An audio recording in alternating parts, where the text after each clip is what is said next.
Hello, my name is Sarah. I am an English teacher and language anxiety coach. And in this video, I'm going to be talking about probably the best language review system that I have ever come across. Now, this language review system is not my idea. I want to be really clear about this. I read about this review system in a book. The book is called Fluent Forever. It's by a guy called Gabriel Weiner. If you go to Google or whatever search engine you use and you look for Fluent Forever, you will find it. So if you want more information after watching this video, of course you can ask me, but you can also do a Google search and you will find information.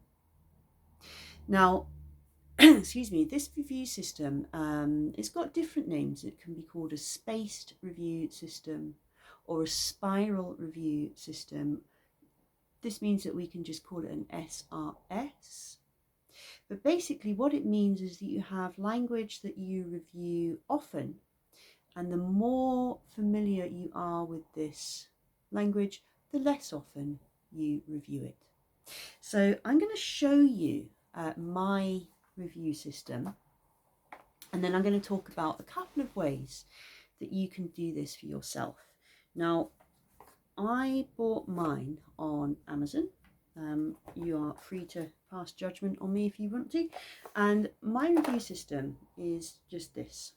So it's a plastic box, and there are 6 compartments in this box. So 1 here, 2, 3, 4, 5, and then there's 1 at the back. Okay, so when I learn new language, it goes into this front box here, and then I have to make a review. I do some review, and if I remember the new language, it moves up to the next box. And so basically the idea is that you get your new language into the last box, and by that time you have reviewed it so much that it is locked into your long-term memory.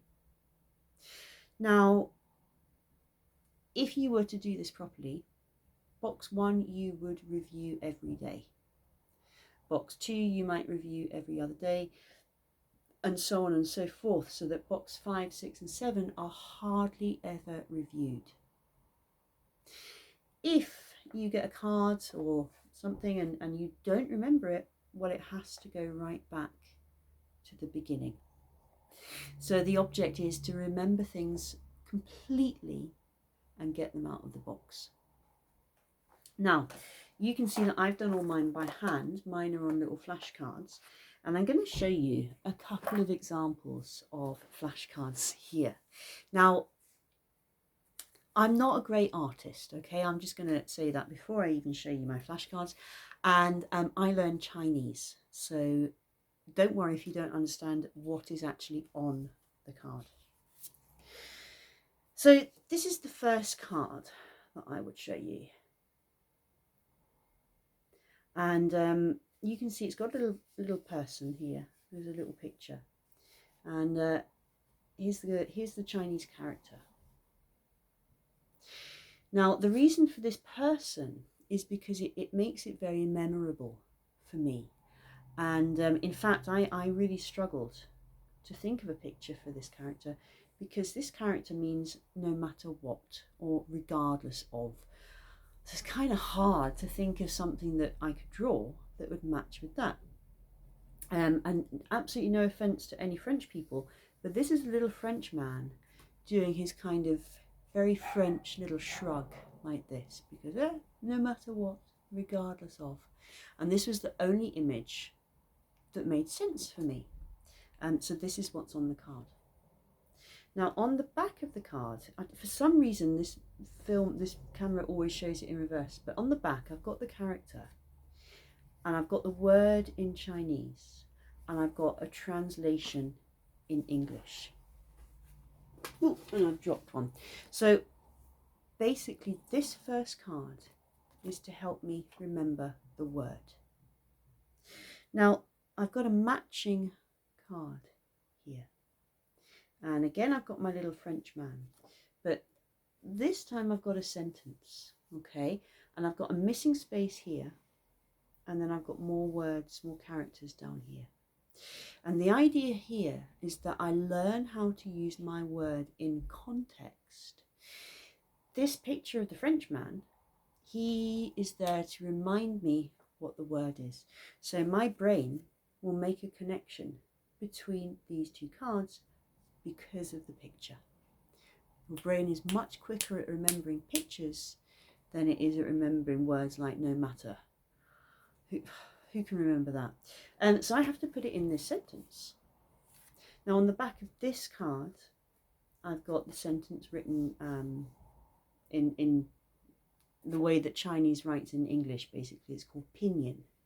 So my objective is to get both of these cards from box 1 to box 7. Okay. Now, I started doing this about 1 year ago, and at that time I had time to study, and I was using my box not every day, but I was certainly using it a few times a week, and I definitely 100% made progress. I know that for a fact. I could remember stuff that I would not have remembered without that box. However, this year I'm very busy, and I haven't got time to do all this review, and it's a great shame.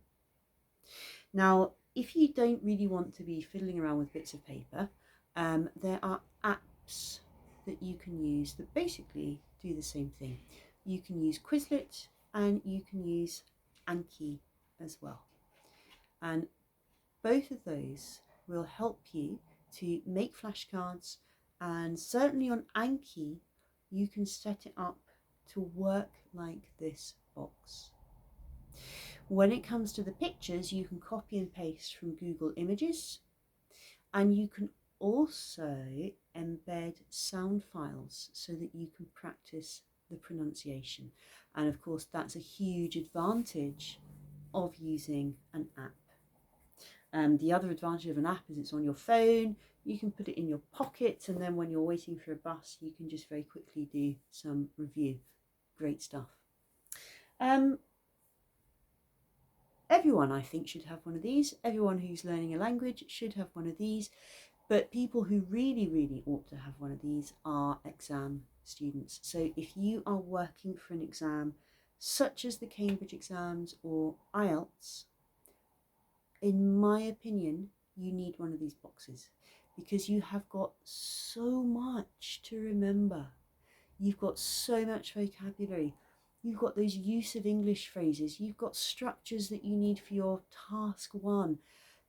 All of these are really difficult to remember, and that's why you need a memory system. That's what this is, this box. It's a memory system. My memory, your memory, they're not perfect, okay? They forget stuff, they get things wrong, they get confused. When you've got a system for memorizing language, it becomes so much easier and more fun and infinitely quicker. So, the name of the book again, should you want to go and look, is Fluent Forever. The author of the book is Gabriel Wyner, W-Y-N-E-R. If you have any questions you'd like to ask me, please leave them in the comments below. Thank you for watching this video, and see you again next time.